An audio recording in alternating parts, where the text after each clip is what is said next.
time now.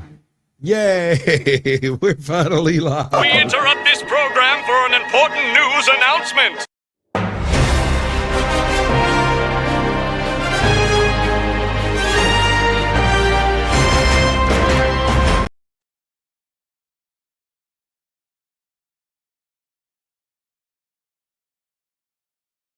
They're just freezing up on me. They're not even playing.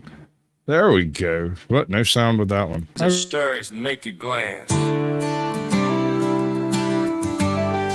Grab your hats, y'all. AJoT's going live on YouTube. Where the truth fly. With the boots on the ground, a cam in her hand. AJoT's patrolling this great land. Through city streets and back road dust. She's watching the watchers in her we trust. Streaming live from dawn to night. She's the voice of justice, the beacon of light. AJoT standing tall and proud. Country heart, her voice ain't loud. Tune in on YouTube, see her stance. She's telling the stories that make you glance. Under the neon lights or the setting sun, AJoT's work is never done. From the sheriff's misdeeds to the city patrol, her lens is sharp, she's on a roll. Investigating truths with a country flair. On YouTube, you'll find it there. So hit that subscribe, ring the bell for more. AJoT's got stories galore. On YouTube's trail, she rides ahead. Champion of the free, just like she said.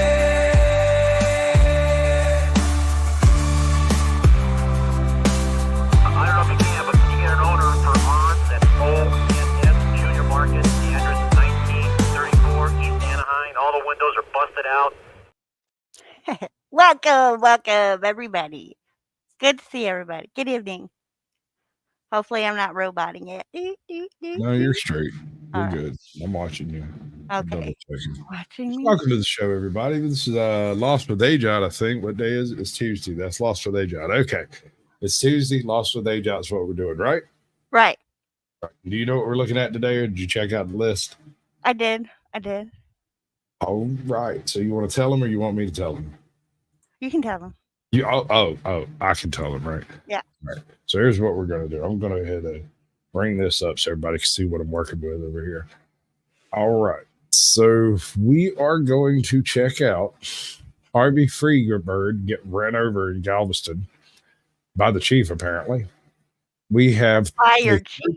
Yeah. the fire chief. Yeah, okay. Well, technically it's a chief. I wouldn't have given a damn if it had been one of them, with the feathers behind his head, but the chief is a chief, bro. A win is a win.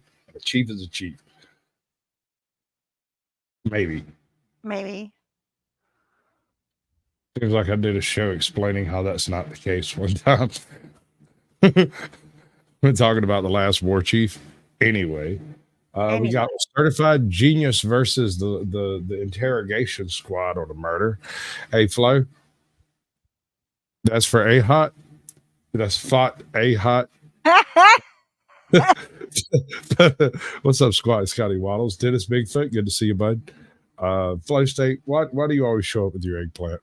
It's a little bit disturbing. I mean, you say it's for AJoT, but you do the same thing in just my chats. So to have some explanation there, kids. That's all I'm saying. Logical Spark, good to see you, bud. Chill with Claiborne. We missed a few folks. We got Izzy Sky Designs, Gary Johnson Sr., Irish Rover in Florida. Strange guy. U-Haul doesn't like this place. And Tags is the first one in who says, hit the like button. Also, take this moment to share this stream in your most unusual group, whatever it is, on Facebook, on Reddit, whatever. Yeah, but you got a spell right, or she'll never know what you're trying to say, bro.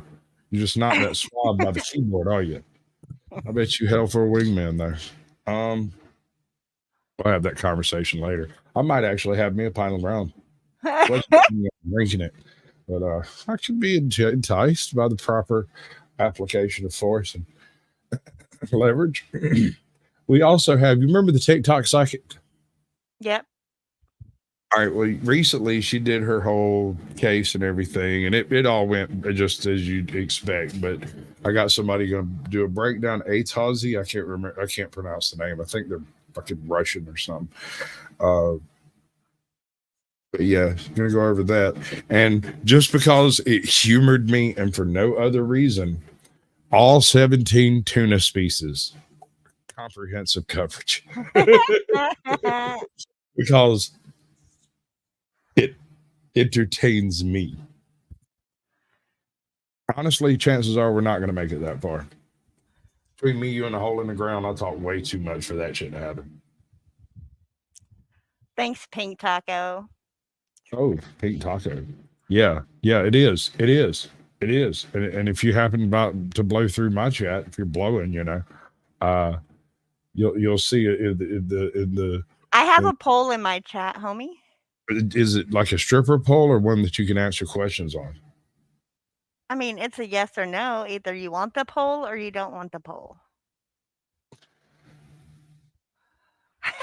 I'm gonna go for the poll, yo. Like, I can't see any reason not to.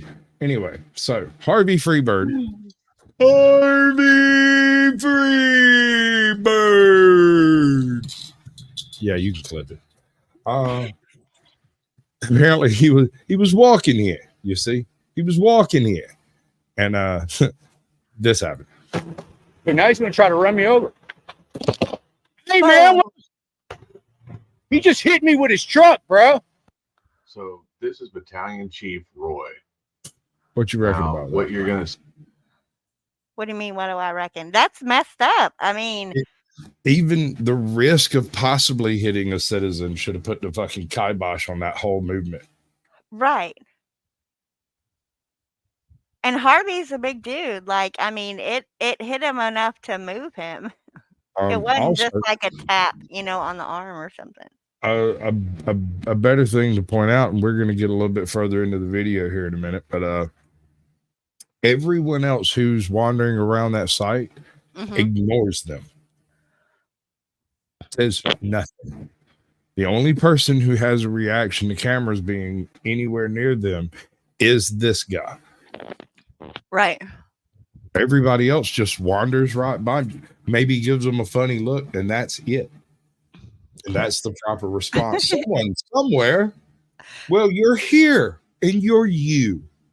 And that validates you.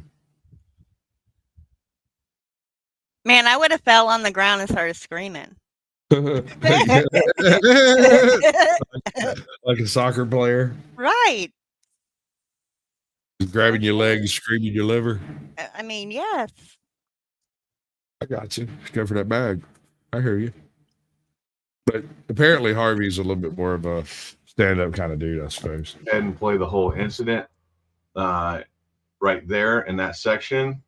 And, you guys tell me what you think. Was this how yes, tell us what a you fire think. chief, a battalion Tell us chief what should be you acting? think. Take a look. What's going on? What's up, man? We don't know. We're going down here. First. Walking. Yes, indeed. I'm a talking. It's all fire department. Oh, well, I see some police up there, too.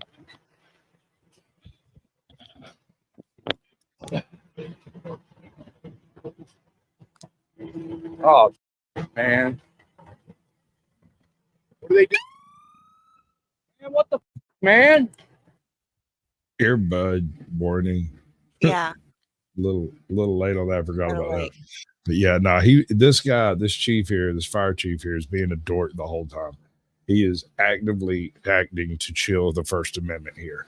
This is what they mean when they say a chilling effect on the First Amendment. This is it right here. It'd be the same if they tried to play copyrighted music really loud or anything like that. What's up, Cliff? Good to see you. Edwina, welcome in. Edwina, welcome. Cliff, Yeah. hello. We got people's. More noises, loud noises, all of them. What the f***'s your problem, man? What's your f***ing problem, man?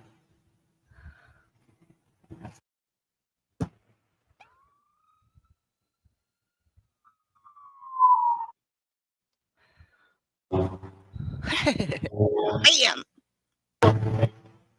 Get your lazy ass out and say something.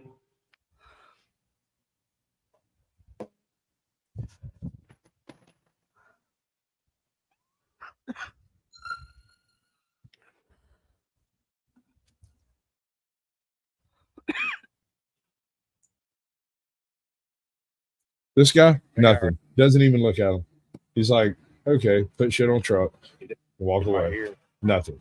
Nothing at all.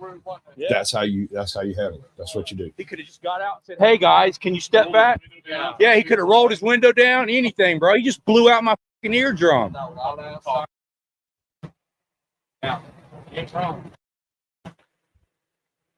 That's a fat, lazy right there, man. We need to file a complaint on him. Hey, name and badge number, man. Name and badge number. Look, now he's going to freaking cause a wreck. Look at those tires. They're aimed towards him for They are sure. aiming. This is not an accidental oopsie daisy, oopsie doopsie spaghettios. My bad. This is Now he's going to try to run me over. Oh, my Yeah, God. what the? He just hit me with his truck, bro. all right. Now I'm gonna back this up just another little bit. He just hit me with his. There's another 6 or 8 feet over there on the other side of that truck to get through Oh, that yeah. intersection. You can just barely make out the corner right yonder, just as he's passing through. Mm-hmm. Hey, man, what the? He just hit me with his. Yeah. Yeah. For sure. For sure. What's up, West Side? What's Let's that? see. Truck, bro. That's my special piece of dark chocolate right there, baby. All right, y'all. I do like my yeah, tacos this- vertical. This information. This is the guy. These are the people. This is the stuff that happened. Y'all know how this works. Don't do anything untoward with your information, right? Right. Okay. In this video, we will be comparing 3 different types of so-called You ever met a geniuses genius? that I don't know. Maybe. Right. How would you know? Yeah. How would you know if you actually came across a bona fide genius? I- If they're really smart, they're not going to act smart because then they won't have to do the smart shit that everybody wants them to do. Right. Right. So you'll never know. I So- mean, if I was, I wouldn't tell anybody. I mean, What's up, American 101? Good to see you, bud. hello, The hello. reason I brought this specific video is because this brings up the question of how you define what genius is. Are we talking Mensa numbers? Are we talking like thinking outside of the box, street cred? Like where are we going with this? What are we talking about? Right. Right. What are you looking for in these 3 fellows here that are supposedly geniuses trying to outsmart the cops? What would you look for to say, okay, this guy's a genius? He says that he wants his lawyer. Thank you. That's the only proper response. I'm so I glad you mean- actually got it right. I did not want to have to correct you. Thank you. We're finally getting somewhere with this show. It's good to know. Hello. So this first dude, William Downey. my welcome in. favorite is the second one. The second one's my favorite, but the first dude's funny to me because what's up, William Downey? Good to see you, bud. You ought to invite him in for one of these. Maybe he'll get his boomer out the way enough to touch a link. Yeah. panic. No. Yeah. Yeah. Oh. Don't yeah. panic. It's supposed to do that. Right. It's the problem I have. that challenged their interrogators. We will also be presenting a summary of each interrogation's respective case. The most in-depth summary will be the main focus of this video, the case of certified genius Dinh Bowman. But before we can show you what the Okay, so we got one actual no bullshit genius for sure. Why? behavior of a certified genius Because Yeah. he's actually tested. Oh. Right. So we have a bona fide Mensa candidate. Like no bullshit. Full stop. The man's intelligent, right? Okay. It looks like. We need to introduce to you the two other criminals whose level of genius is much easier to question. It's much easier to question. It can be. Well, it's like I said, I want to know what quantifier they're using to judge these people as being genius, right? Did they do something exceptionally clever and a crime? Was it because they're being interrogated? Clearly, they either murdered someone or made some major heist or something, right? Right. So, what is why is the person putting this together calling these three people genius? That's my question, right? We know one of them is a certified Mensa member, or at least a potential member, and these other two were lumped with him. But I want to know why. I'm not sure I get it. I'm thinking some outside the box type murder type things would be my guess. Exculpatory for you, meaning that it excludes you as a suspect. I know my vernacular is very good, Sweet. so you don't have to explain your words to me. This is David Wright, the first type of genius, the know-it-all. At 3:40 a.m. on February 17th, 2019, David Wright and his friend Chris Phelps headed on their way to a Jack in the Box parking lot to sell drugs. Both parties involved in this drug deal secretly planned to rob each other. When the two parties... All right, kids, this is a learning experience we're having here. Remember this scene because this is not nearly as uncommon as you might think. Where everyone involved has decided to rob everyone else. This is a thing. So, life lesson here, folks. Pro-life tip. Don't do drugs, kids. David took the offensive and pushed for the other group to hand over their belongings. This did not go as David planned, and the other party pepper sprayed Chris and then took off running. David acted quickly, and he immediately fired a gunshot at Raul Quadro. Raul was hit directly in the chest, and he passed away while lying on the pavement in the parking lot. David and Chris then hopped into a vehicle driven by their getaway drivers, Cody Anderson and Raymond Tanhill. They were then taken to a nearby farmhouse where they disposed of the weapon and changed their clothes. All of the parties were quickly identified due to multiple cameras surrounding the scene of the crime, and 2 days later, David was brought in for questioning. So I would like to hear from you what happens. Well, I have no clue because I'm just now hearing about this. So, I mean, the whole, I don't know what you're talking about, is kind of out the door at this point. I got several people who have already identified you. You're identified on video. So it's not a question of that you were there. It's more a question of what led up to this. So I don't think this is what was actually supposed to happen, right? So you're just going to play that you have no idea what happened because you weren't there. I was not. No. I've been out of jail for all of a week and a half. I've spent almost every minute of it with my girlfriend. As for, did I plan to kill anybody? Did I kill anybody? No, I didn't. So when I look at the GPS on your phone, it's not going to tell me that, it's going to tell me that you were with your girlfriend the whole time, that you never were over at Jack in the Box. It should. And the only reason you might tell me that is maybe you didn't take your phone. Or maybe somebody. What it was? He's not a genius, obviously. He's the know-it-all. He's the person who wants to portray himself as a genius. Right. Right. It's one. I got to give the guy a little bit of respect because if you can't blind them with brilliance, baffle them with bullshit. Mm-hmm. The thing is, you have to remember when your numbers pulled.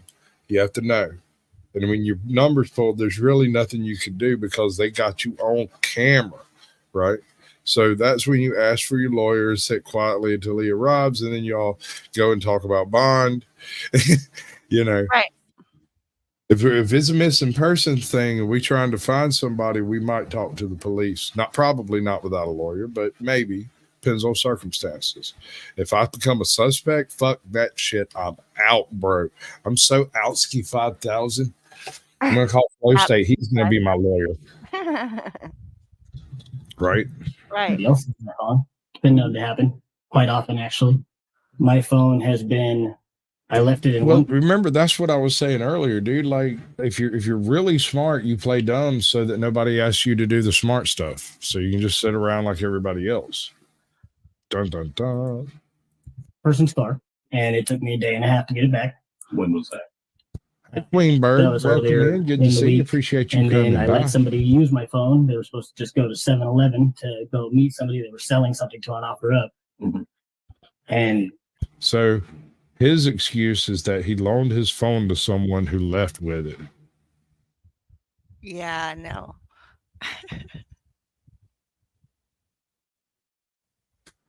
Alski 5000. Okay, bud. What's up, they free had side? apparently 7 or 8 things that they had to do Free between side. then and when they got back to the house. So what day was that? I don't know. And who was that? That was the guy that goes by Memphis. His nickname, I think, is first name's Joe. Is it Joe Cool? Uh-oh. Uh-oh. Kind of want to do some fake, like some really sick fake videos accusing people of different crimes. Like, I think it would be funny. As short, you know. Yeah. It's got to be a format there. How would you like be the serial killer that took out 15 people in Lower Louisiana? It was all you, AJoT. I've got the proof. Black Yeah. guy. The problem with David's overly confident attitude is that he seems to have gone into this with no foresight or strategy. He constantly realizes that what he is saying could come back later to bite him. He changes his story in the moment and then tries to play it off cool. But these story changes add up, and it only makes it more clear that David has no solid alibi. You know that we have all your code under arrest.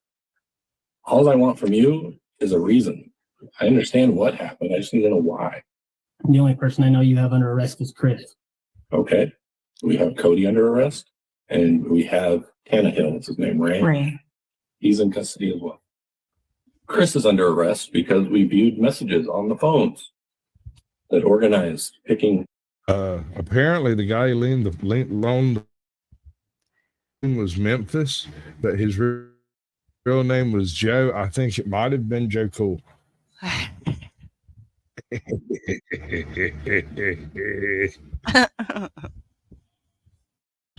You up. Those same messages from you to Cody. We have them on their phone. We've already viewed them. We have the Facebook communications between Chris and Brianna. You know, can't threaten me with jamming her up. It's not a threat, man. I'm just telling you how it plays out. Like, I'm going to go talk to her, and she's going to be dumb enough to lie for you. When I got video evidence that you weren't with her, I don't think you were a stone cold killer. I don't. Like, if you accidentally shot the dude because you flinched or you got scared, It's not going to make the charge any less. I mean, shut up. Yeah, no, shut up. Wait for your lawyer. Especially if you know you're guilty. When you know you did it is specifically when you need a lawyer. Right. Also, when you don't know why they're talking to you. That is another good reason to have a lawyer, because you don't know. Right? This guy has convinced himself in his own head that he's going to say that he don't know nothing about that. Somebody took his phone, went over there, shot those people, and they used his phone, and I just got my phone back. From who? I don't know. That dude. What dude? This dude that doesn't exist? Yeah, that's one. Good evening, Four Corners. Good to see you, bud.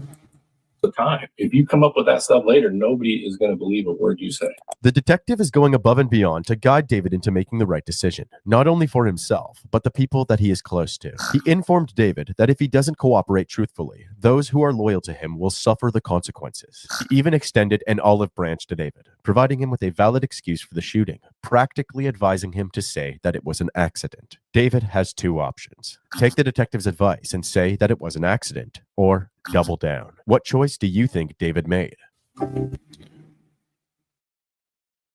Double down. One or two, folks. Throw it in chat right quick. Does he confess or deny? Remember, they have him on camera. They got his messages to everybody else involved. Oh, everyone I think else. he might deny, but I mean, I don't know. I think that's what he's going to do because he's smarter than everybody else, right?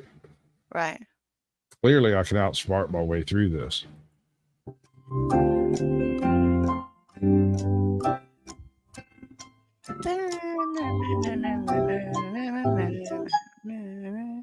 How the fuck would somebody accidentally shoot somebody? David is clearly driven by one thing, his ego. He would rather dig himself a deeper hole than admit that somebody else is smarter than him. For the rest of this interrogation, he does just that. Just because I met up with somebody doesn't mean that I went with them to go do something. People buy guns for all sorts of reasons, man. Yeah, but in this, I like the way they look. No joke. I have one pistol that I purchased that I only purchased because it is the same make and model gun that is used by Nara in the filming of the movie of the show Serenity of Firefly. It's Nara's laser pistol. All they did was glue a little piece of chinkum on the end of it to make it look lasery, all futury. We're gonna hit that subscribble bibble. It's a scribble. So you clearly have a genuine distrust of the police. Is that fair to say? I distrust almost everybody. It's the smartest thing I've heard him say yet. Yeah, Although he shouldn't have said it here without a lawyer present. exactly. I ain't shoot nobody. He should put himself around better people. Right there. I mean, right there. That was it. This, right? I mean, he's gonna have disclosure. It's fine. It's on tape, man. There ain't no secret. Like, Dude, I've got to walk my dog. Of course I leave the house. Periodic. okay, well, that's And not he home. just keeps talking. I don't even get a smile out of that one. I didn't get you on that one. I feel like I got you. Then doesn't seem like a big deal to me where I go. Okay, unless you're being charged with murder, and it kind of is a big deal, right? Yeah, but if I don't pay attention to and keep track of these things, how the fuck am I going to tell you where I was without lying to you then? Because I don't know exactly when I was there. Well, you could at least try. Yeah, I would try if it can rule you out as a suspect in a homicide. I would try. The fact that you're talking to me like I'm a child. You're not. and that I'm not fucking talking to liar you like a just child. said it. What did I? 100% ego. Yeah. Ego. This, for all we know, this man's telling the truth. You know, he might be offended by the fact that these people showed up at his house to tell him he was a murderer because he's not, right? Right. And if that's the case, yeah, you might be a little standoffish, but I'd be a little fucking standoffish with my damn lawyer. That's what I'm saying. Like, Welcome in, Simon says. Simon says.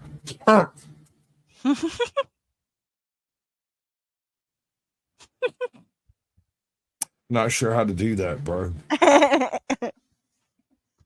I've got a game I call Sasquatch Says. It's kind of like Simon Says, but stickier. Tell me when. I think I've to explain a word that you're using to me. Most people don't know what that word means. I Most people are apologize. fucking idiots. Okay, you can pretend you're getting upset about it, but you're really not. No, what I'm getting upset about is you call me a liar. Because you lied. You lied. And I don't actually think I called you a liar. I did say you lied, but I don't think I actually called you a liar. So I'll call it to you now so we can just move past it. You are a liar. You have lied. With this statement, David must have realized that he had talked far too much and said nothing for the rest of his time in. All right. So Oh, that's the best move. there is a absolutely beautiful pew pew called a Wolverine. 22. These things are absolutely gorgeous. It's not a shoe, I promise. Hold on. James Bond would be proud. In custody. He was later taken to court and pled not guilty, which only resulted in David receiving the maximum sentence, 40 years without the possibility of parole. The obvious takeaway from this example is that a genius would not speak to the authorities without an attorney present. The second type of so-called genius is a little bit different. His name is Mark Danclos. He also agreed to answer questions. All right. So is this a genius, or is this someone who just plays dumb on a genius level? Yes. Sometimes I feel like I'm talking to a blonde. Oh, I brought something for that. Specifically for it. Hold on. Where's it at?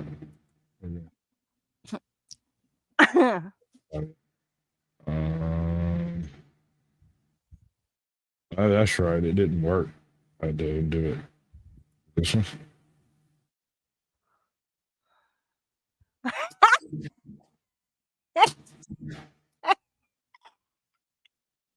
I'm just Oh gonna my let that God. soak in. Oh, Just oh, that is fucking a good 10 seconds, just because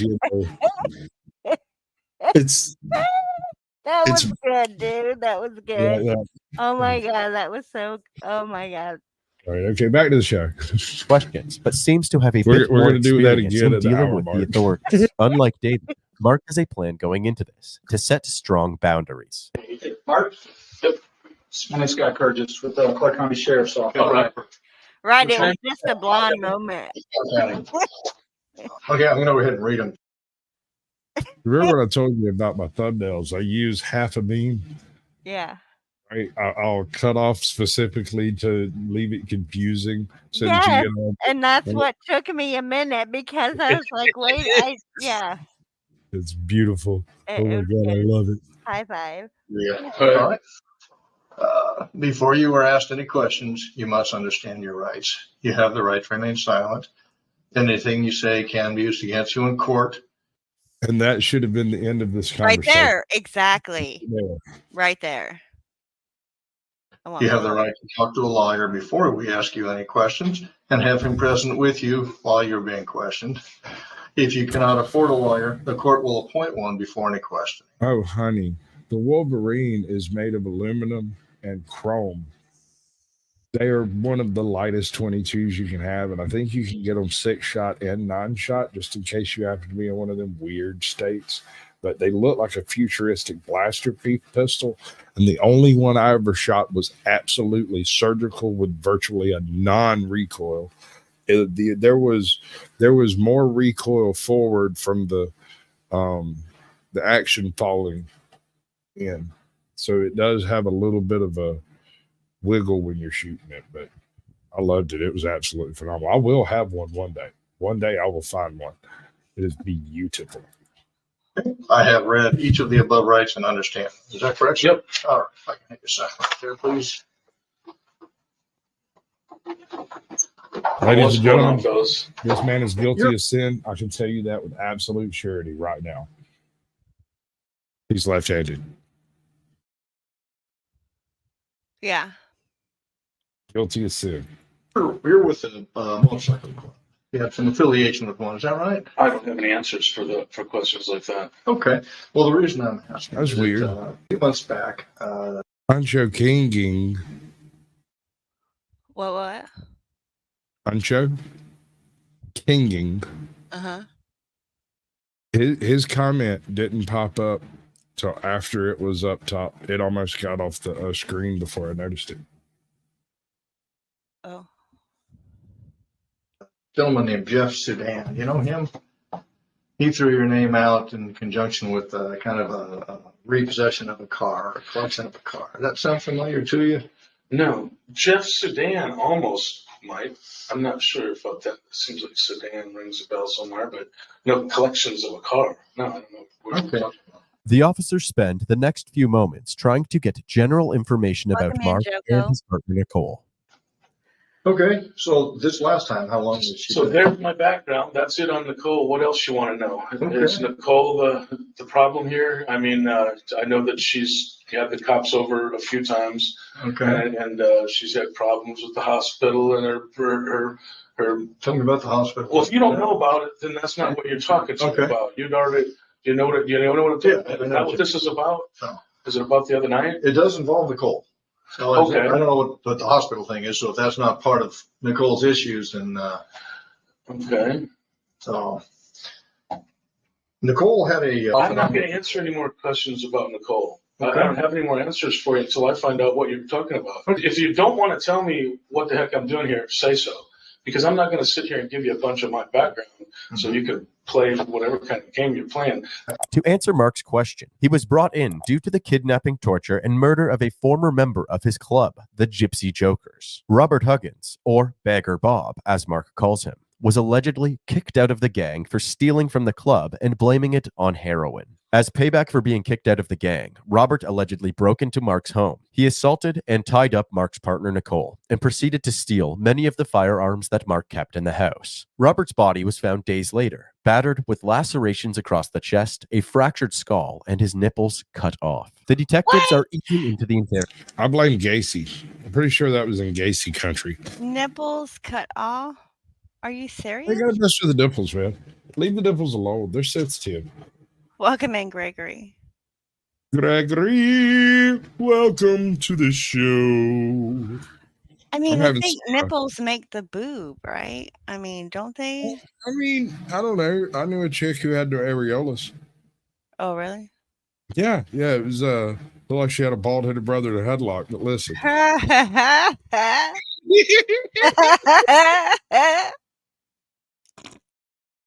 Interrogation, trying to make Mark feel safe instead of outright accusing him of murdering Beggar Bob. They are doing this by using Jeff Sudan as a cover story for why he is being questioned, and leaving out details about Beggar Bob's death in order to bring them up strategically. However, Mark is fully aware of this and is being strategic as well. He is operating under his own rules and boundaries in what he should and shouldn't talk about. He only gives the detectives small pieces of information to make it seem like he is cooperating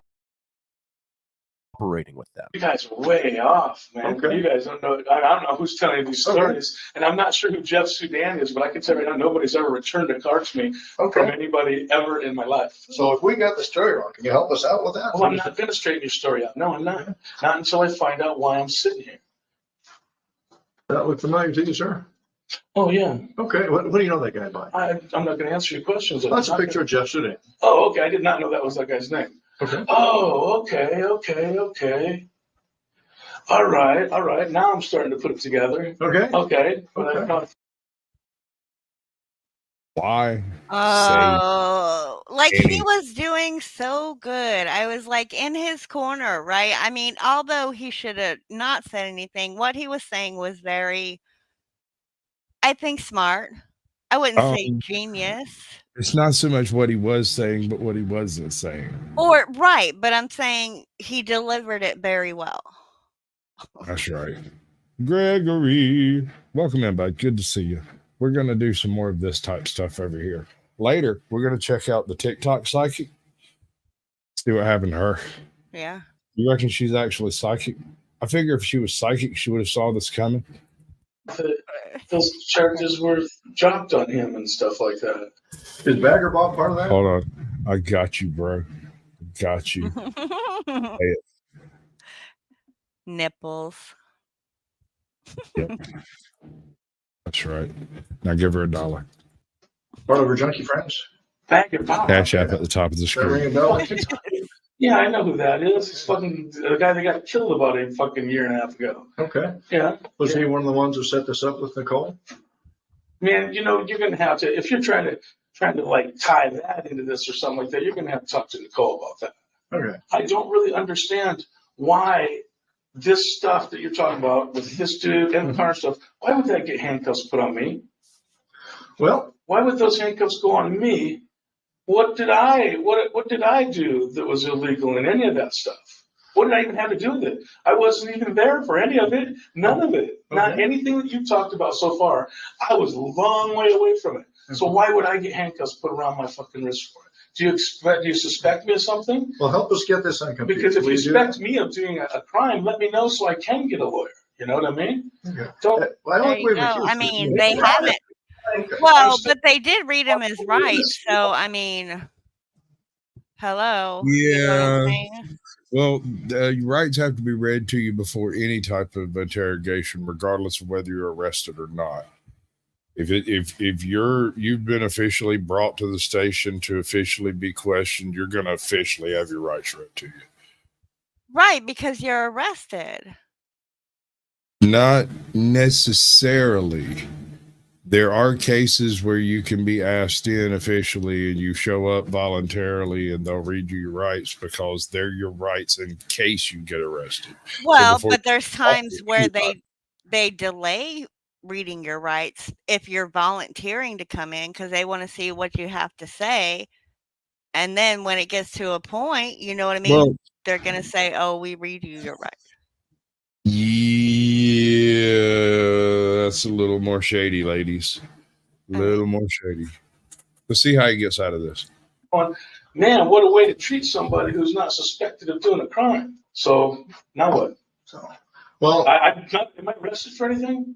you're being detained at this point. Okay, but I'm not under arrest quite yet. That's correct. Okay, then I don't need a lawyer quite yet. As previously alluded to, What? Mark is operating under his own set of terms. One of Mark's terms is that he would need a lawyer if he is being arrested or being accused of a crime. So, the detectives are careful with their words, only saying that he is currently detained. Mark does not realize that by definition, being detained means that they've already accused him of a crime. Put simply, criminal code states that in order to detain somebody without warrant, police must have reason to believe that this person has committed or will commit an indictable offense. By his own rules, Mark should have already asked for a lawyer. It's not until Duh. Dun, dun, dun, dun. Right. What am I being detained for? Is the Yep. next question. That's right. Specifically, what for? Specifically. till the end of the interrogation when the charges are brought up. Who's tweaking? Bob? Is it me? How depressing. That Mark finally asks for an attorney. You're not free to leave. You can't leave. Okay. Charges are being figured out right now. All right. In that Likely case, there's going to be charges. So okay. In that case, I have nothing else to say, and let me know when I need a lawyer. No problem. Thank you for making me realize that. In that case, I have absolutely nothing to say, and let me know when I need a lawyer. Okay. All right. It's technical misunderstandings like this that will exemplify why a lawyer is crucial. Boundaries during an interrogation are fortified by legal literacy. So 3 times he said, let me know when I need a lawyer, which means they're not obligated to bring him one because they don't want him to have a lawyer. You have to request your lawyer. Say the words out loud. I have nothing further to say. I need my attorney. Right. Not This- let me know when I need a lawyer. Right. The phrasing he's using is leaving them an out. They're going Right. to use it. having a lawyer ASAP is Lawyer. the safest option. Mark eventually went to trial and was found guilty on all charges. He was sentenced to life in prison. That brings us to the main Motherfucker subject of our says it's video. 2 words. The story begins in Lawyer. Seattle, Washington, on the evening of August 31st, 2012. Kevin Watts and his friend Angelo Rama were driving around a quiet suburban neighborhood when they heard 5 pop behind them. The next thing they saw was a BMW speeding past them into oncoming traffic through a red light. When they saw this, they decided to take justice into their own hands, and a brief car chase ensued, but they couldn't manage to catch up. They turned around to investigate where they heard the pops come from. Their intuition was correct. A shooting had taken place. A red Subaru Forester still sat before the intersection with its motor running. Glass from a car window was I want to make a point that the Subaru Forester might have been one of the most versatile vehicles ever built. They had that solid Subaru engine. Had all-wheel drive with CV joints, the whole 9. Big old tub frame. Would crawl over virtually anything. And was small enough to parallel park almost anywhere. was shattered all over the ground. 911 was called, and when detectives... You could in a Subaru Forester, it's tiny. That's what I'm saying. Like, did I tell you how I got my license back? No. So I had my license suspended, and then I had them returned. But when I tried to get my license back, the state had not actually suspended my license in the first place. They had failed to do so. And so I couldn't get them renewed because they weren't actually suspended. And so I had to go to the DMV, sit there for like 6 freaking hours going through all kinds of different people until I got to this dude who's like, okay, here's the issue. I'm going to suspend your license today. Come back tomorrow. I'll rubber stamp you right through the process. You get your license back. I'm like, okay, cool. So I leave. I come back.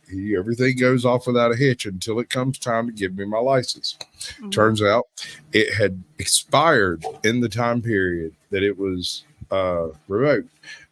Not literally, but because I didn't have it and it had been revoked since it had expired, I couldn't renew it without getting it completely retested, the whole 9 eyes, the written test, everything, right? Right. So, not realizing I was going to have to take a driving test, I scheduled everything on a day when I didn't have a show, and I went up there and I threw down like it was nobody's business, and then they scheduled me for a driving test the next day. Welcome No in, Brady problem, Mitchell. right? Right. Well, my wife left town. My truck wasn't cranking. I ended up doing the fucking test in a swamp buggy, in a literal, barely street legal swamp buggy, because my brother thinks he's funny. He has a perfectly serviceable Silverado. But no, he's like, and I should have known something was up when I called him, and I was like, "Hey, dude, I need a truck to do a driving test." And he's like, "I got you," and then hung up on me. And I sat there for a second and thought, "What have I done? What have I done? Oh my!" Detectives arrived on the scene. They confirmed that the victim was Yancey Knoll. Yancey was an avid outdoorsman who volunteered for Habitat for Humanity. He taught kids how to rock climb and was a course marshal during the Seattle Marathon. He was described as the glue that held together a large group of friends and neighbors. Yancey had just left the QFC store on Capitol Hill, where he worked as a wine steward. He was idling behind a bus, waiting for... What is a QFC? I don't know. I know what a KFC is. I know what a KFC is too. I'm thinking about chicken fingers. Listen to me. I'm from Georgia. I thought I told you. We get some of that Kentucky Gold. I want something sweet and tangy. Hi. How you doing? Like a Safeway? It's like Safeway. Okay, cool. For a red light to change at 15th Avenue Northeast and Northeast 75th Street when someone pulled alongside and opened fire. One of the shots fired had actually missed, and 92-year-old Mrs. Schulmeister nearly tripped on a bullet in her house. It was from a 9mm pistol. The bullet went out through the passenger side window of Yancey's car, through a fence, through a window, through a lampshade, into a hallway, and directly impacted a picture of Mrs. Schulmeister's precious kitty cat, Miss BP, before falling to the floor. The other 4 bullets had connected with Yancey, who had 4 gunshot wounds. Yeah. Meow. Yeah. Yep. We just lost 15 viewers in 2 seconds. To his face and head. What made this crime scene peculiar was the shattered glass on Yancey's driver's side. It turns out that his window was rolled down and unscathed, meaning the glass was not from his vehicle. The shooter must have shot through his own passenger side window. Fortunately, Kevin and Angela were able to get a good look at the getaway vehicle as it sped past them, and detectives were able to issue a BOLO, aka a be on the lookout, notice for... Hello, Sarah. Hi, Sarah. Hello, Sarah. Hi. Hi. Sarah. Hi. Hello. Hello, Sarah. Mindful Exposures. It's good to see you. Welcome in, Sarah. A silver BMW Z4 convertible with silver rims and a broken passenger side window. Additionally, since the passenger side window was shattered, Kevin Watts got a quick glimpse of the man behind the steering wheel and was able to give a detailed description of him. The police released this sketch to the public, as well as still photos of the vehicle from a nearby security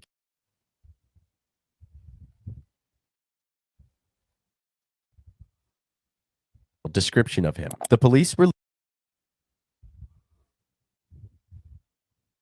Bruh. I think you just bruh. Look at that chin there. It could be anybody. I mean, At least no, matched the public. I mean, I know at least 30 people who look like that. And just so you know, my internet's probably fixing to crash. It's like on 1 dot. Okay. As well as still photos of the vehicle from a nearby security camera. Over the next 2 weeks, they received hundreds of tips and pulled over many BMW Z4s all over the city. However, one anonymous tip in particular caught their eye. An address was provided for a man named Dinh Bowman. However, besides the description, he seemed like the least likely of potential suspects to commit such a horrific crime. I mean, that's close for sure. In 1996, That's close. What's close? The pictures. Go back a little bit.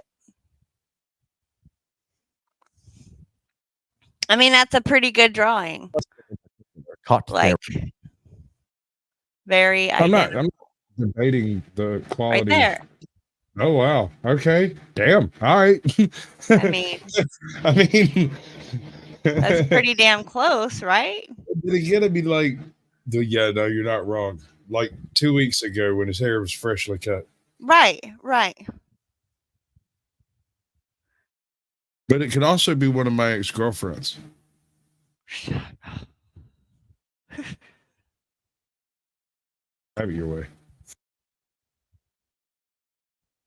Horrific crime. At age 13, Dinh was featured in a 1996 Seattle Times story when he was nationally ranked in fencing and already taking computer science courses at the Seattle Pacific University. By age 17, he had started his own successful robotics company, Vague Industries. He has been described by his peers as a brilliant engineer and has the certified IQ of a genius. Police set up a stakeout surrounding the Bowman residence, which was merely 10 blocks away from where Yancey Knoll was gunned down. They monitored him for a week before catching one fateful glimpse into his garage. They spotted a silver BMW Z4. They were able to obtain a search warrant for his house and car, as well. Apparently, I reproduce with redheads. So I kind of avoid them nowadays. But blondes, brunettes, seems to be dry fire so far. As an arrest warrant. He was taken into custody and brought in for an interrogation. So, this is a police facility and everything's being recorded, okay? Just to let you know that. Dinh is left waiting for nearly 2 hours. This is a classic technique investigators will use to wear down the suspect. All right. Just based on the smug on this man's face, I'm kind of hoping they throw the book at him. You're gonna have to say that one. I love all you guys.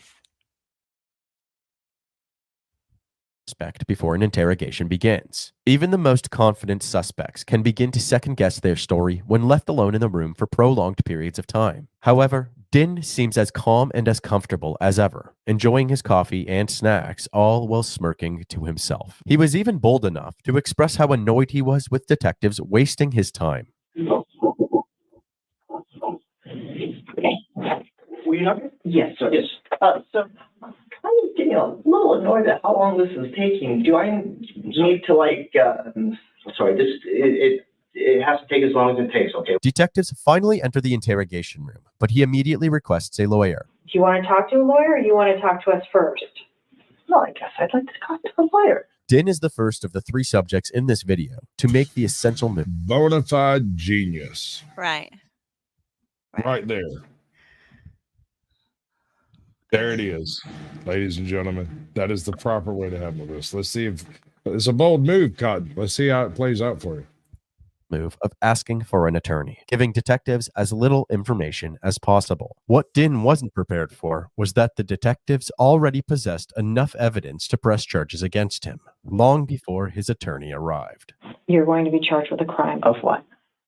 Murder. Of what? Of who? Murder of a human being. Okay. Since Dinh provided officers with no information at all, he likely remained confident after hearing that he was being charged. Unbeknownst to Dinh, his wife Jennifer was already in another room and agreed to answer some questions. Dinh met Jennifer at an education seminar in 2007. Dang. She was Dang. Yep. There it is. There it is, folks. Threw him under the bus. Right up under the bus. Dentist, and within a year, they were married and living together in their suburban Seattle home. Their friends described them as a compatible match because they were both intelligent and understood each other. They seemed to have the same understanding in the interrogation room as well. While she didn't request an attorney like Dinh did, she responded overwhelmingly with, "I'm not sure." Have you heard of any murders like within a few blocks of your house in the last few weeks? I'm not sure. You're not sure? It's a yes or no question. I'm not sure. I'm not sure. I'm not sure. I'm not sure. When the forensics team was investigating the BMW and the garage it sat in, they discovered that the dazzling silver rims had been painted black, and the smell was just additional proof it had been done recently. You reckon they got her? I think they got her. I think they got a smoky gun on this one. What do you think? I don't know. She might just play it down, play it out. Pay attention to see if you can figure out if she's left-handed. What about the paint smell that we're smelling in there? I'm not sure. I like huffing paint. Do you know anything that goes on in your house? This wasn't the only modification that was made to the vehicle. The couple had made multiple trips to several auto shops following Yancey's death. Yancey was killed on August 31st, and their Portland day trip was the very next day, on September 1st. Their story was that they were having lunch in Portland when a thief broke into their car by shattering the window, and that is why they stopped at a window repair shop nearby. However, the receipts from Jennifer's purse proved that they had gotten the window repaired before getting food at around 7 p.m. Their next trip was 3 weeks later to a tire shop in northern Seattle. They had swapped out the expensive, practically new BMW brand tires with cheaper ones. They later found those same tires hidden away at his company's building. Hey, y'all. Why did you get the I tire? just discovered I got the I'm not ability sure. to do screen recordings with this phone. Oh, yeah? That's neat. Yeah, I ought to be able to do something stupid I've been thinking about for a minute. Because I thought my last phone was going to do it, but it didn't do it. Wouldn't let me do it. Wouldn't let me do it at all. Were the other ones wore out? I'm not sure. What if we put you on a polygraph test today? You feel it like a sack of potatoes. I mean, I can tell you're lying just looking at you. Jennifer's demeanor throughout this interrogation was deteriorating, dissimilar to the unfaltering confidence of her husband. She seemed nervous, had poor eye contact, and was My man visibly had a shaking. cup of The tea. detective saw this as an opportunity to apply more pressure. You're a good person. Don't let him do this to you. He might be nice to you, but we've gotten tips on him. Why do you think we've been watching your house for the last couple weeks? And for you to say you don't know, it defies any kind of logic I can ever think of. It's absolutely ridiculous. And I'm tired of you sitting there playing dumb. You're a smart woman, trying to be the good wife and protecting this guy, okay? When he's out friggin' murdering people, okay? This guy died, okay? He bled all over the frickin' streets of Seattle, okay? He's dead. He's got women, he's got a girlfriend, he's got family, and they all frickin' cry every day. We have them in this very same room. This very same room. You're gonna sit in here and protect him? That is sick. That is sick. That is disgusting. And I'm disgusted by it. You need to grow up, lady. You need to grow up. Take a stand. Cry. I feel like I'm about to, but Well, then cry and tell us the truth. cry easily. Tell us the truth. Tell me the truth right now. I have told you the truth. We proved you wrong already. We're going to prove you wrong more. Following these interrogations, Din was to be held in custody until his final trial began. In the meantime, the investigation continued. They searched his computer and discovered an absurd amount of documents collected over the years, all surrounding the topic of death and murder. They also found that he was obsessed with 007 and based. I don't think she was his wife. She was his fiance or girlfriend, but yeah, I doubt it. Much of his life around that. Bond. James Bond. There were videos showcasing his stunt driving skills and footage of his marksman level accuracy in a shooting competition. There was even a video lesson on shooting through automotive glass, where the instructor essentially gives a play-by-play of what happened to Yancey. I've come into a situation where I feel threatened by somebody off to my passenger side. I recognize, I come down, I grip, I cross parallel, extend. The investigators believed that Din's actions were inspired by this video, and after murdering Yancey, Din referred to his plethora of manuals on how to get away with murder. Inside these documents are instructions on how to secretly dispose of a gun, get rid of gunshot residue, and many other steps to cover up a crime. As someone who obsessed over murder, fast cars, and sharpshooting, An opportunity presented itself on the road, and he couldn't resist the urge. What is perhaps even more twisted are the hundreds of recorded phone calls while he was in jail. He and Jennifer used pet names Bunny and Snuggles and spoke to each other in baby talk. Bunny, how are you? I'm doing good. How's little snuggle cake? I just wrote you an email. Yay. I miss so many things right now. I know. I don't have a snuggles. You don't have a snuggle plum next to you. I'm just...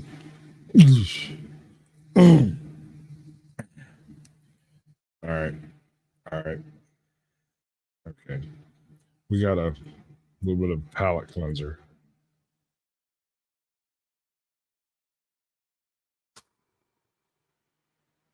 Everybody feel better now? Give me the money. Give me the money. Okay? Right? Yeah. You like it. Don't lie. Just gonna say love. God damn it. Love. Oh, little snuggles. I am you're my snug free hot top. Love. You're my expert. Hot, love. Hold on. There's a joke here. Hold on. Let me play with this for a second. We're gonna mute it.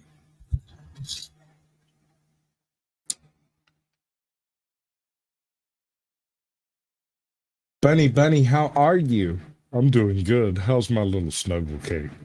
I just wrote you an email. Yay. I miss so many things right now. I know. I don't have a snuggles. You don't have a snuggle plum next to you?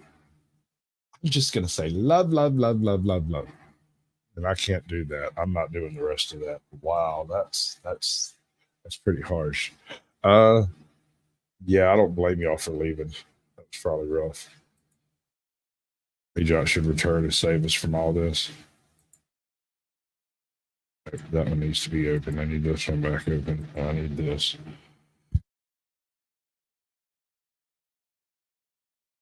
Trial was Dinh Bowman's testimony. He and his defense team had a new narrative to tell the jury, one of self-defense and panic resulting in a tragic accident. Dinh claims to have cut Yancey off on Interstate 5, and after exiting the highway, he ran into him again at the red light. He claims to have been met with a slew of swear words from the man in the red Forester. Apparently, he was then struck in the head by a wine bottle. This made Dinh feel as if his life was threatened, and he essentially blacked out.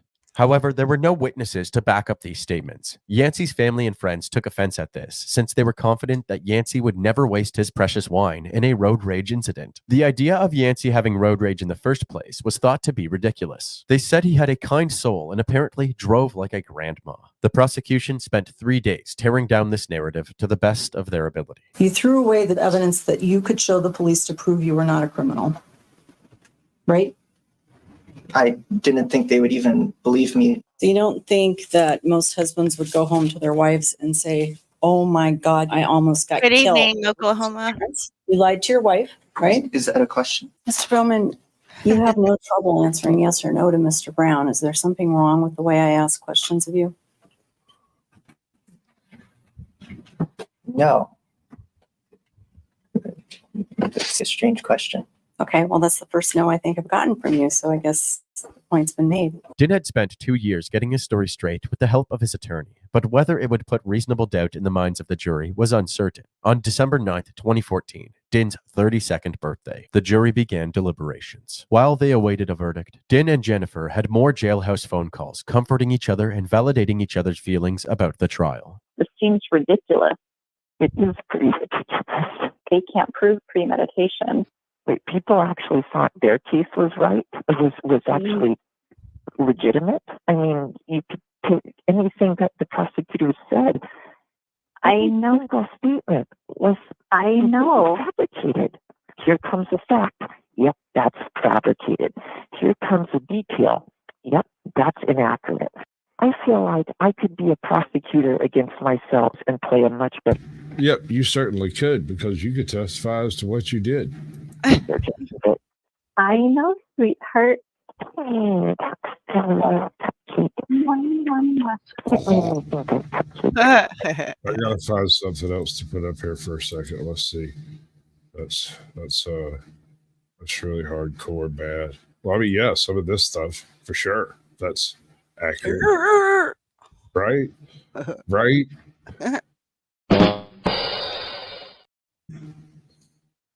They censor someone.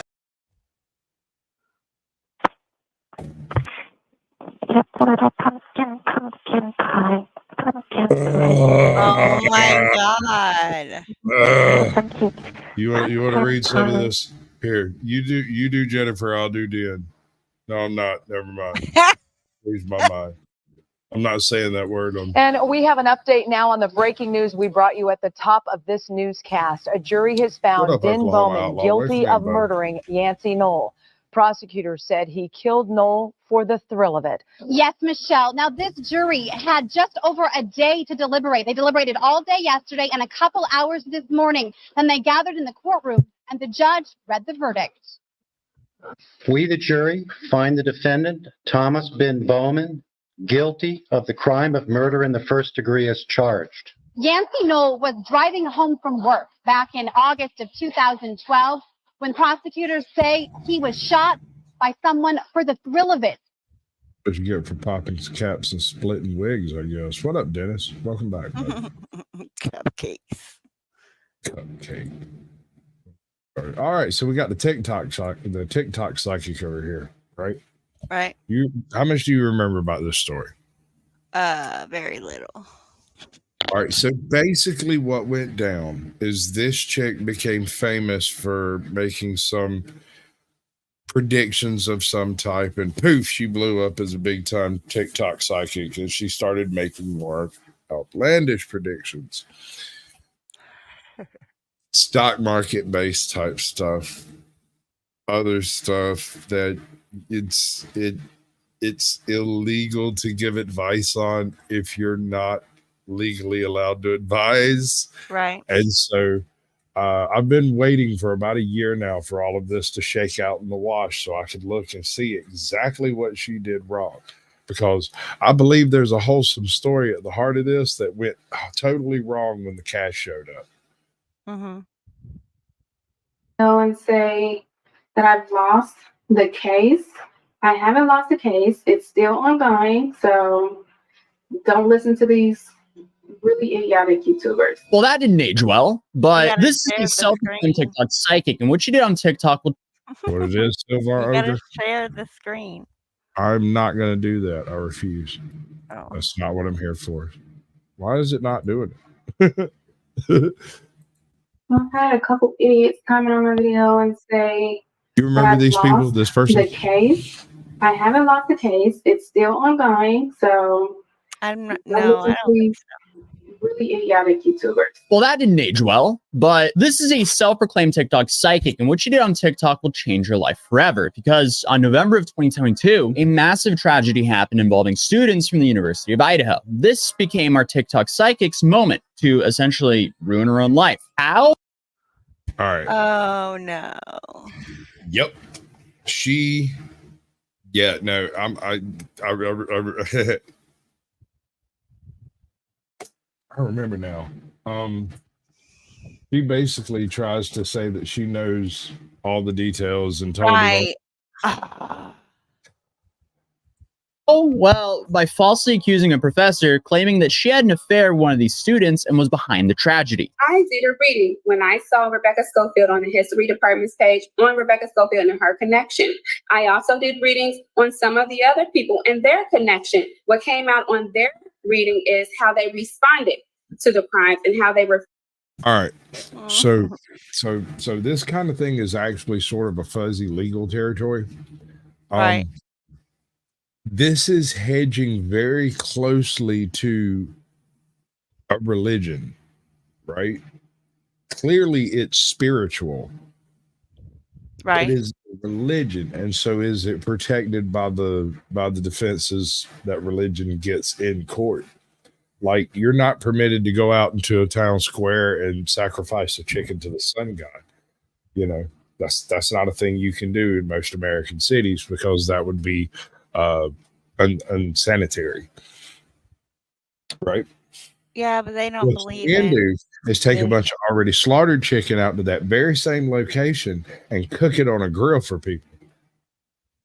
That seem right? Yeah. Yeah. I'm just saying the difference is barbecue, apparently.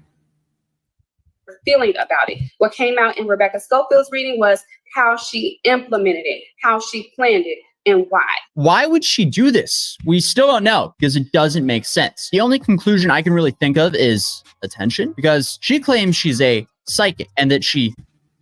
Or she actually believes she's psychic.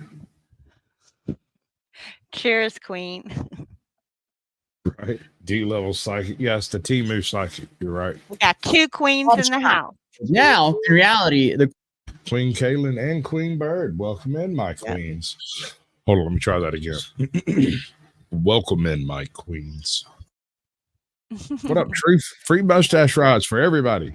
court just deemed all this to be slander, and she's essentially lost everything in court. And she was given so many outs, but refused to take any of them and continued to double down over and over again when she received a cease and desist. Like, I have physical evidence against Rebecca Schofield that validates everything that I've said about her, but I can't speak on it now because it has to wait for court. So hopefully court doesn't take too long. That response is just so wild because it doesn't make sense. If you really have all this evidence and you're on this mission to expose the truth, why are you not sharing it with the world? Because you're being sued either way. But then to just make things even worse for herself, she follows up with right.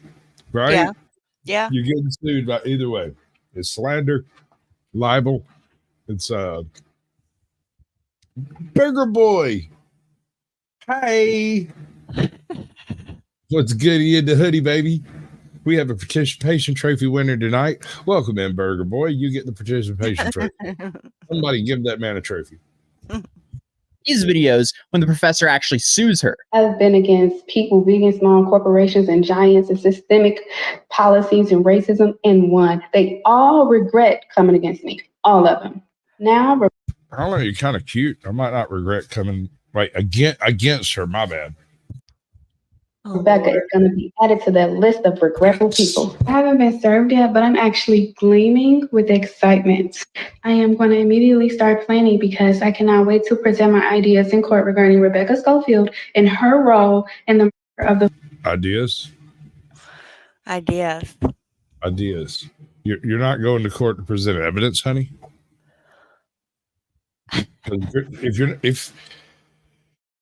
If you're not going to court to present evidence, you're going to court to be prosecuted. Right. Absolutely. Well, bless you too, my son. Burger Boy has brought the blessings onto our stream tonight. All I need you to do is look at the top banner. Look at the very top of your screen, ladies and gentlemen. There is a banner running across it, and on it is a cash out.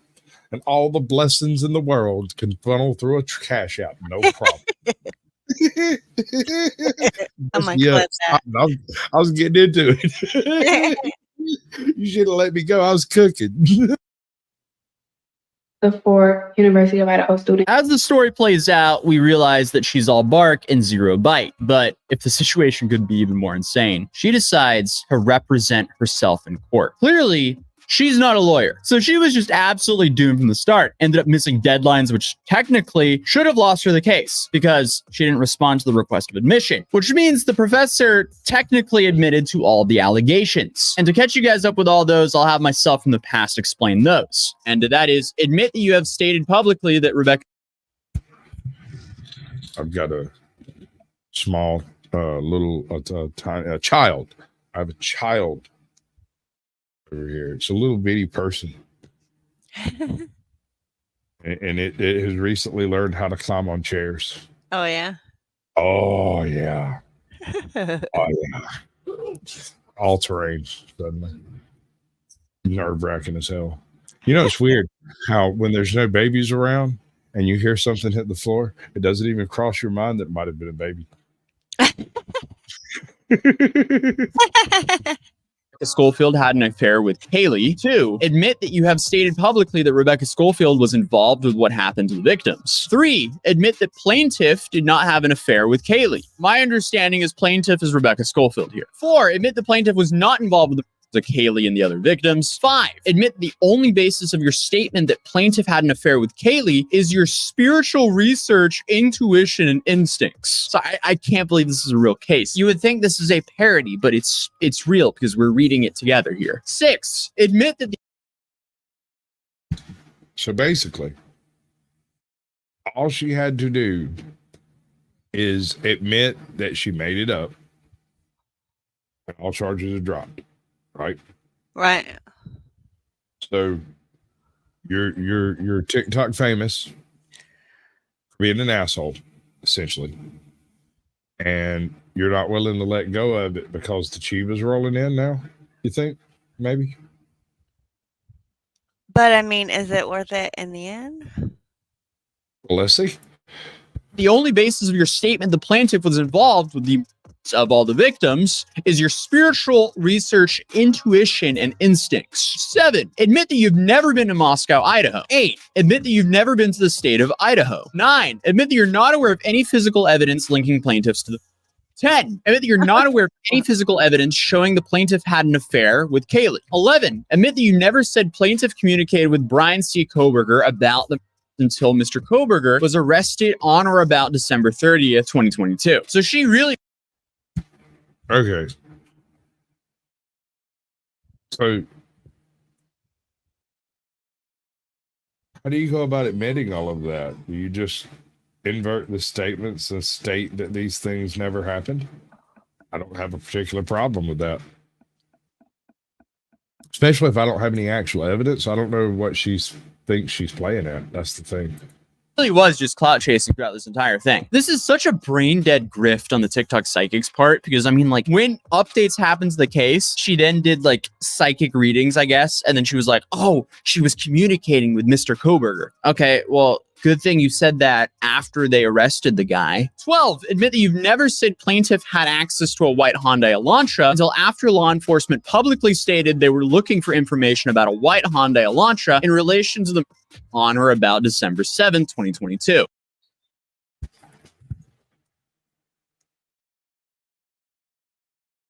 This all should be fairly easy to prove. Am I wrong? I mean, shouldn't we be able to hop in the Wayback Machine and go figure out whether the releases were released previous? Because I mean, there are press releases, right?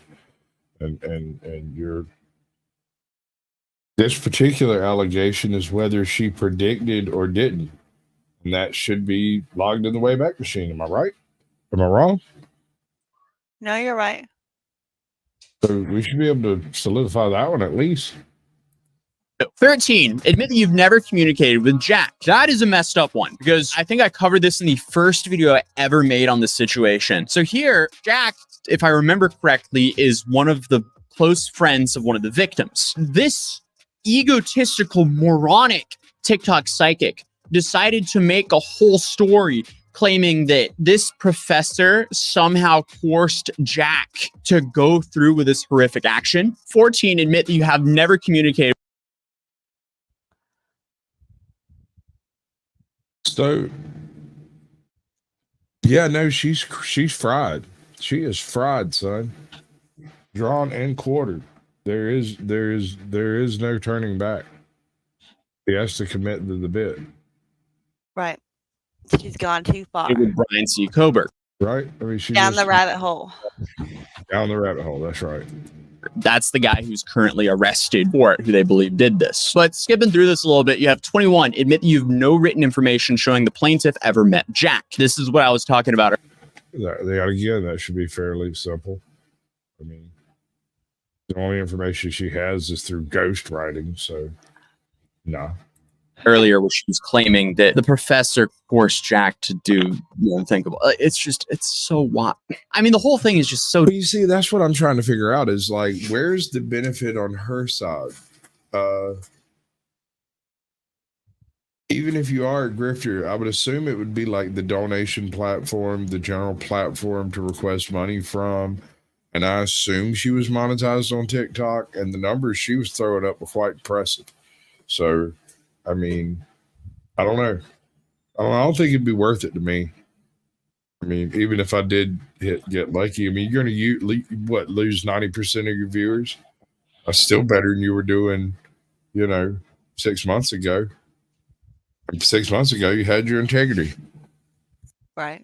Disgusting. I'm happy the professor is about to get justice as well. 22, admit that you've never received any information orally from another human being showing that plaintiff ever met Jack. 23. I wonder if DNA counts, because I'm sure she's received some orally.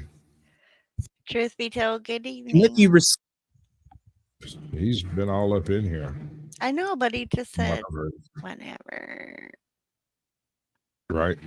Yes. Yeah. Uh-huh. You want to expound on that concept? No. Yeah. Sure. Yep, I'm sure.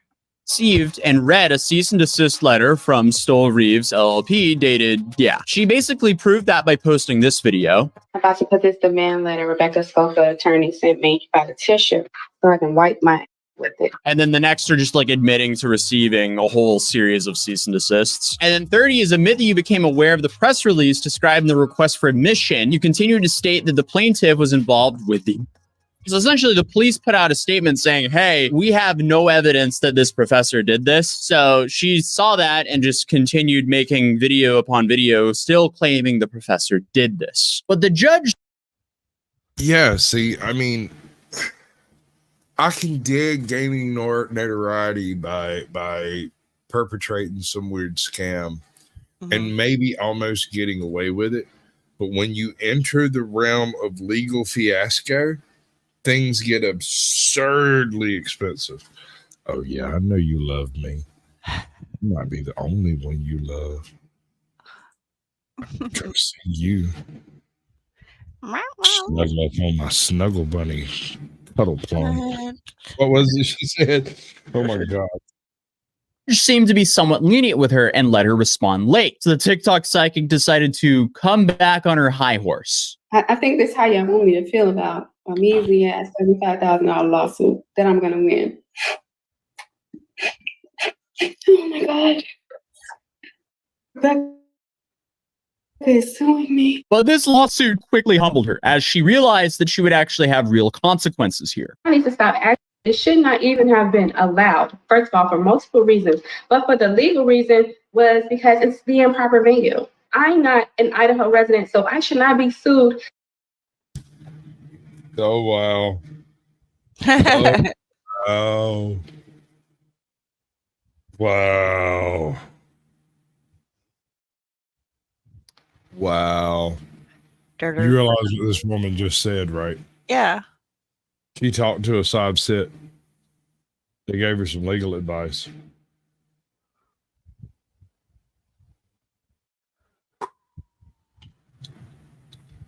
Yeah, that's true. But that's what I was saying is like, if she had just backed off the very second it became legal and been like, look, I was just reading the cards. That's what the cards say or whatever. That's how I interpret it. She wouldn't be in this freaking mess. Instead, she tried to stand on her own. Right. She was trying to, money. But still, that's what I'm saying is the income generated from a population of people who are on your side because you have integrity versus the income coming from people watching you crash and burn in the legal process. But she obviously didn't think she was going to lose either. How? Because she's psychic, and that's what they said. Then they got the nerve to not allow pro se clients to e-file. Meanwhile, so her attorneys are e-filing documents. If I want to file a document, I got to fly to Idaho. But should she have seen this coming? That's what I'm saying. Her vision was wrong. She saw the opposite vision. She saw that, that she was going to win. I believe this bitch has visions. Or mail it in and hope they get it. And things got so bad for her, she considered to flee the country. I would like to go to Bali, get myself together. Non-extradition nation. Just enjoy life for like a few months. But then I guess she changed her mind, decided that she was actually going to speed run becoming a lawyer and win this case. If you see There's a lot of videos about the Right there. That is directly after she talked to that sob sick guy again. Whoever it was in her life that knew a sob sick guy, hooked her up with a sob sick guy. She went, wait, it's just books? Just words? I can do books and words. And I'm not saying it's impossible. It's just, it takes a prodigy level of capability to translate those books and words into an actual motion in the court at the right moment. Right. Like, and if you do it wrong, you miss your opportunity and stuff. It's harsh. Right. Man. You can get all the knowledge in the world, but if you don't know when to use it or how to use it, yeah. You remember that dude who ran over those people with that van and then did the full sob sit defense? We should go over that together. We should do that. It'd be funny. Because he went off crazy. He was nuts. He was nuts, man.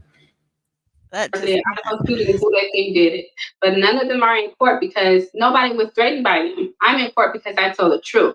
Clearly, that didn't work out for her. For some reason, this woman just couldn't stop doubling down, and that came back to bite her. Absolute hubris. Is that what this is? Yeah. So certain she's right that she can't be wrong. Can't possibly be wrong because I feel right. Hard. Because who knows that tarot cards don't really hold up too well in court? I don't know how your decision-making skills fumble this hard, because I feel like even a 7th grader could have easily realized this is a very bad idea. But she also tried to subpoena the professor's lawyer to testify against her own client. So it's safe to say she's not really firing on all cylinders here. Oh, and I can't forget, she threatened to sue Marky and I for just covering her moronic. Yeah. This is part of what made me choose this guy's video to go over, right? Uh-huh. They did a video about halfway through Tuna. Dude, I released hold on, let me check. I released a short not long before I went live. And it was my reaction to the Hawk Tua chick. You know who the Hawk Tua chick is? Yeah, I didn't until I saw your short. Yeah. Okay. Well, that bad boy's hovered at 6.4 thousand views. How about them apples? Like that shit. Actions. And you know she's right. You got to spit on that thing. I'm going to sue. If I can get some of these other things cleared out, I am suing everybody who defamed me on this platform. YouTube, Marquis, Tozy. I'm sure there's a way for them to be sued for what they've done. Everybody who defamed me is getting sued. But here we are. The judge has made a decision. So shout out Madcaster for sending up. So right here we are. Here we are having a giggle fest at everyone's expense involved. Everyone equally. Right. You, me, the people in the chat, they're all being laughed at. She must be a Gemini female. They will fight for their beliefs even if they're wrong. Yeah, no. And in the short, I call her a national treasure. There's no flaw in her logic. She is spot on. Over the memorandum decision. If you speak military, that tracks. Right. In order for this trial, and I'm happy he's feeling better because he had me worried for a minute. So here's the memorandum decision and order documents. So to go through what was confirmed to be defamation, on November 25th, 2022, the defendant, who is the TikTok psychic, Ashley, posted a TikTok video highlighting a University of Idaho policy that Rebecca Schofield was so worried about being caught violating if anyone found out about a potential relationship with Kaylee. However, considering they were broken up, there was really nothing to worry about. That's why she was worried about just losing the respect. On November 26, 2022, defendant posted a TikTok video stating that plaintiff partnered to kill the 4 University of Idaho college students. Bam. That's accusatory. Yeah. It's directly accusatory. That's not I suspect, the cards say, I interpret. There's none of that. He did this. Accusatory. That's directly defamatory. Yep. On November 28th, 2022, defendant posted a TikTok video stated that I don't care what y'all say, and Rebecca Schofield killed Kaylee and all the other victims. Rebecca was the one to initiate the plan and hired another one of Kaylee's friends, Jack, who we covered earlier. Right. So basically, he's going over all the different cases, specific charges, I would assume, of defamation, where she made statements of fact. Right. False. On November 28th, 2022, defendant posted a TikTok video rhetorically asking what KG did that plaintiff felt was so bad that she had to order the murder and the murder of the 3 other University of Idaho college students before taking a look into Rebecca Schofield and Kaylee's connection, and stating that they partied together, that plaintiff paid for KG's automobile and travel expenses, and that plaintiff makes this quick impulsive decision to have them killed, which ultimately ended up being all 4 of the University of Idaho students. This is just so insane to read. The fact that the TikTok psychic went out there and posted this with the only proof being because I feel this way. This is why she posted this, because she felt she was right. She must be right. And this is not the way this works. It's like, okay, girls, y'all laying there asleep and you dream that your man's hitting on some other chick, and then you catch him in bed with this other chick, and then you wake up and realize it was a dream, but you beat up your man anyway. This is abuse.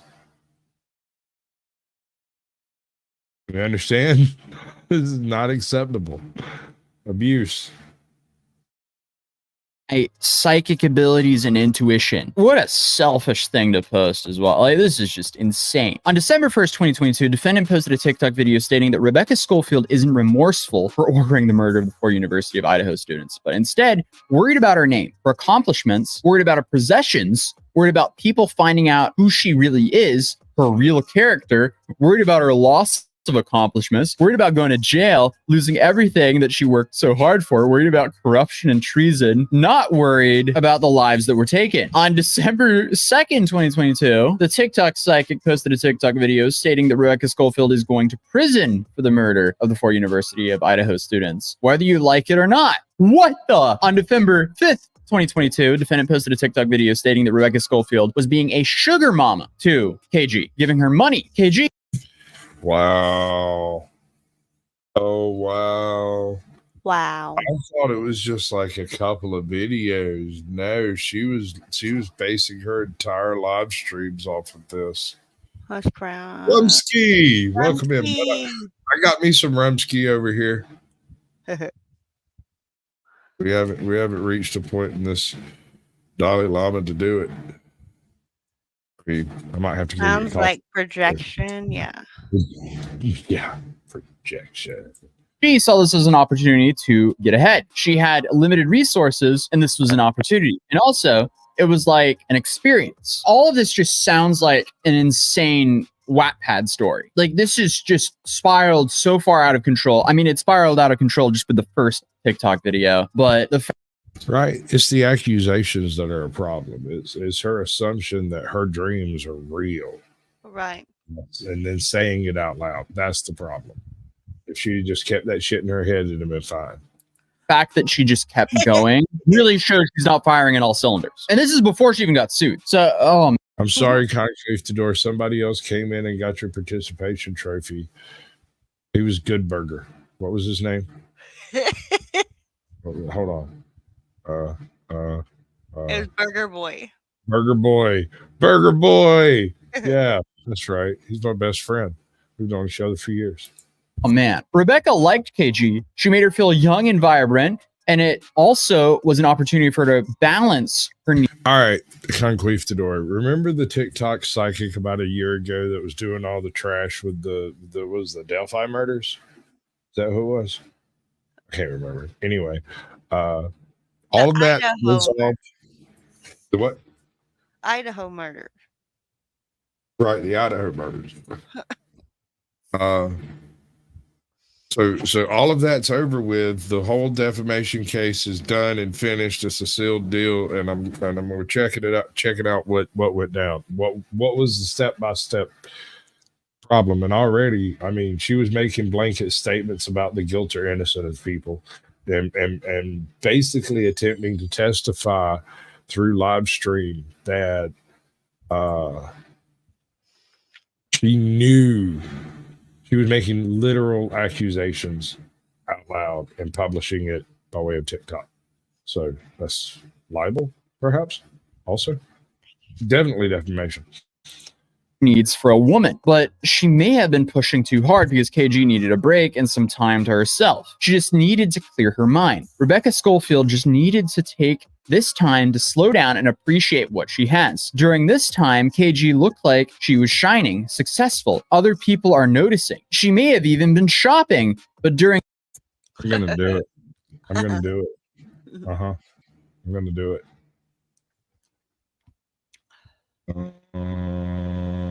Yeah, I'm going to do it. All right.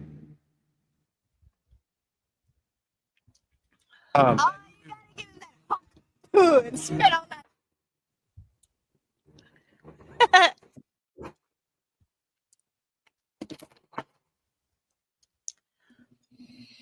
You know, I just can't. I don't see any flaws in her logic. No, that's solid. That seems to check out. I'm pretty sure you found a national treasure, gentlemen. Protect her at all costs.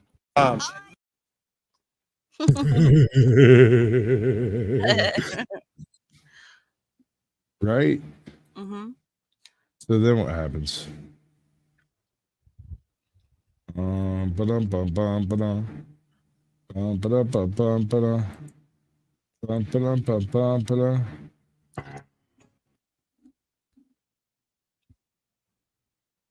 All them chickens. TikTok sniping. her needs for a woman, but she may have been pushing too hard because KG needed a break and some time to herself. She just needed to clear her mind. Rebecca Schofield just needed to take this time to slow down and appreciate what she has. But she is right. You do got to spit on that thing. During this time, KG looked like she was shining, successful. Other people are noticing. She may have even been shopping. But during the break, Rebecca Schofield was nervous and had anxiety, was worried about being caught, thought KG was going to backstab her. And that's when she decided to plan her. If only this was a completely... See, she plotted this herself. She plotted her very own destruction.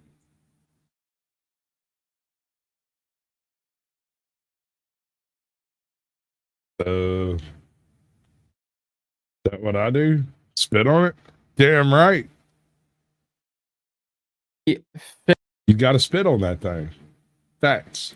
Fictional story, not even based on real people, that would be fine. Because if she's clearly writing fiction, why isn't she just writing it about fictional people? Why is she using a tragedy to literally clout chase? Like, this is just, it's so disgusting. She then started to look for a team. Bro, it's like the Avengers of defamation over here. On December 5th, 2022, defendant posted a TikTok video stating that plaintiff, KG's relationship would have been something like a sugar mom. Made her feel like a kid again, very youthful energy. She did something for her. She helped her balance her needs, because otherwise, that specific need that she had for a woman wasn't being taken care of. KG had limited resources. She wanted to help her friend. I got to be honest.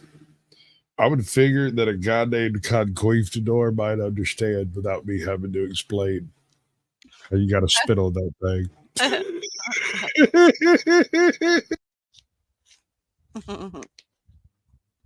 Friends, but she felt like I have to help myself first. I can help someone else. So she made a decision that she. And I caught you, Queen Bird. You saw that. I caught you. I got you before you could retract it. I got the evidence. Felt was right for her. So Rebecca Schofield was giving her money and offering her money, and KG was really close to MM. So she opened up to her and told her about the money that she was getting from Rebecca. But the relationship did. Hey, everybody out there in YouTube land, share this stream with no explanation to your favorite true crime group. Get a chance to start. The money came first. KG looked at it like an experiment, but it became too much. So not only is she slandering this professor, she's also just slandering all of these victims of this tragedy. It's right. On It's December like both 13th, barrels of 2022, slander. defendant, the TikTok psychic, posted a TikTok video including plaintiff's cease and desist letter stating that Rebecca Schofield's attorney, Wendy J. Olson, sent me That's the most mind-boggling part of it. The initial cease and desist letter could have been honored with no further mention of this case and just move on, and she might have missed 90% of her charges. Mm-hmm. Because it was the doubling down that made it officially defamation. She could have went, or I could be wrong, and it would have been fine. But what do I know? I'm just a psychic on TikTok, you know? and it would have been fine. It would have become satire and therefore funny. But this is guilt.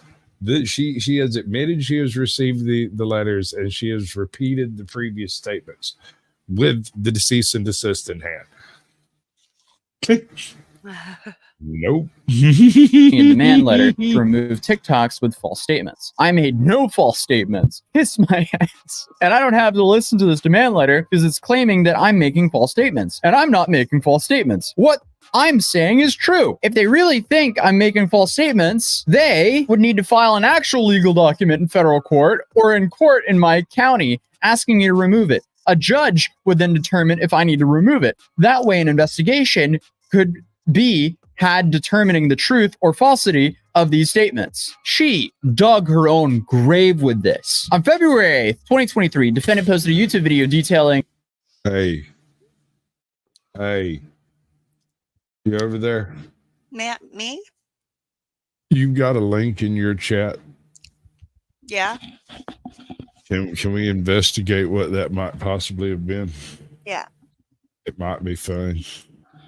From the beginning, her narrative of the plaintiff's intimate relationship with Kate. Oh, wait. They made a song out of Hawk Tua? Is that what you're saying? Are you saying they made a song out of Hawk Tua? Hold on. I'm getting... I'm pretty sure that's what he's saying. It should be some serious crap. It's in the private chat. Right. All right, Queen ain't being sneaky. She being slobbery.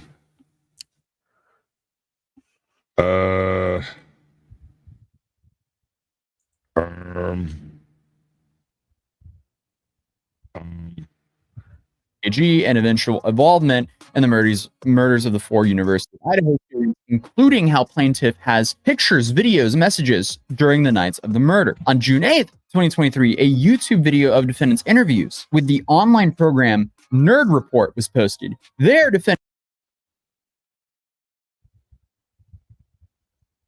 remove it. A judge would then determine if I need to remove it. That way, an investigation could be had determining the truth or falsity of these statements. English would help. You can't speak legal English without first basing your language in English. She dug her own grave with this. On February 8th, 2023, defendant posted a YouTube video detailing from the beginning her narrative of the plaintiff's intimate relationship. Oh no, we'll find the original here directly. I've actually got a couple of people working on that very thing because I want to do some reactions using the original. Like I've got a couple of original things that I haven't actually modified. Like I've got the original FBI raid clip, right? Clean with no weird anything on it. It's just the original kicking in the door and swinging in through the skylight and falling in through the roof and all that madness. With KG and eventual involvement in the murders of the 4 University of Idaho students, including how plaintiff has pictures, videos, messages during the nights of the murder. On June 8th, 2023, a YouTube video of defendant... That's Toe Daddy. Hey, Toe Daddy. Welcome in. Appreciate you coming through. Interviews with the online program Nerd Report was posted. There, defendant described how she uses her psychic gifts to solve mysteries, and to the end, how plaintiff orchestrated the murder of the 4 University of Idaho students, including how plaintiff connected with Koberger on the day of the murders on a whim. See, what's really sad about this as well is like there was no mention of Koberger until after they arrested. So the TikTok psychic is really just freestyling a defamation case right here. On October 14th, 2023, defendant posted a YouTube video criticizing plaintiff's count of the truth about plaintiff and the 4 students' murders. There, in the context of this action, plaintiff stated that she is dealing with criminals, dealing with a murderer who ordered the execution of the 4 students, so quadruple homicide murderer, and that I am in court because I told the truth, and that person, Schofield, is threatened by me and all the things I say. So anyway, I tell the truth. Yes, I can say what I said. AJoT is so lost. You stepped away for a second, didn't you? No, I mean, I did, but I'm not like, okay, I know what's going on, but I'm so lost in this part. Here's the breakdown, right? She was sent a cease and desist letter. She made a video with the cease and desist letters, doubling down on the previous accusations. When they sent her the actual legal defamation case, she didn't recognize it as what it was and didn't show up for the initial hearing because of some stupid venue thing that she said was wrong. So she didn't go. Or something like that. I can't remember exactly what it was, but there was something that went down in that very first, hearing to see whether or not there's going to be a case. And since it went the way it did, there's a case. And at this point, it's all said and done. It's wrapped with a bow on it. It's finished, right? I doubt she could win any of this crap on appeal, but she might be able to pick it apart over time. I don't know.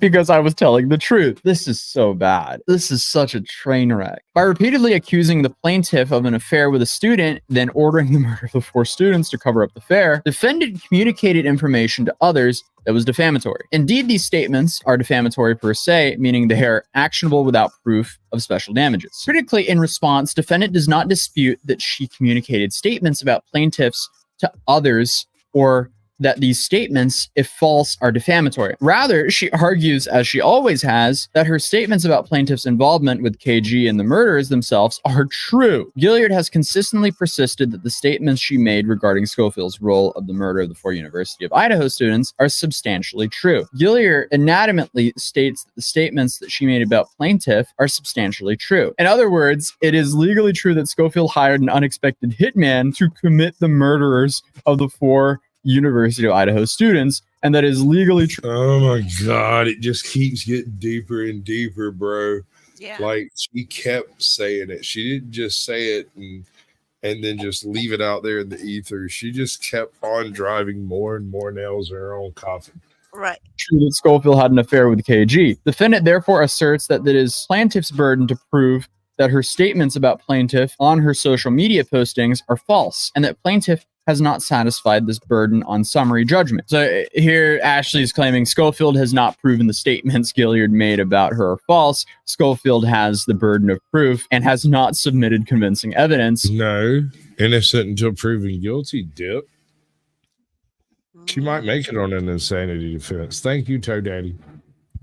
That the statement Gilliard made are false. Plaintiff must prove that the alleged defamatory statements are false. Plaintiff disagrees that this is her burden to prove falsity, countering that this is the defendant's burden to prove that her statements are true. This must be such a weird case to work because, like, this.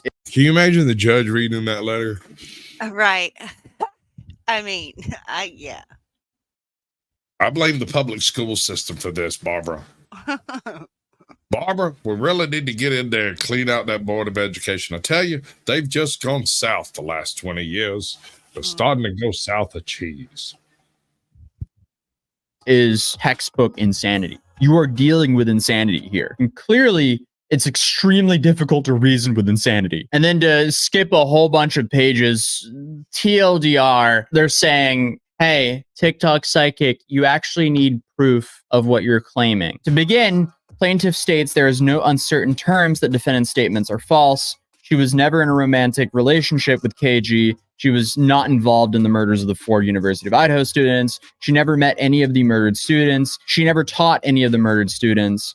She did not personally know any of the murdered students, and she was in Portland, Oregon at the time of the murders. Moreover, in response to plaintiff's subpoena, the University of Idaho confirmed that there— Oh no, I don't have to worry about curses from witches. My mommy protected me.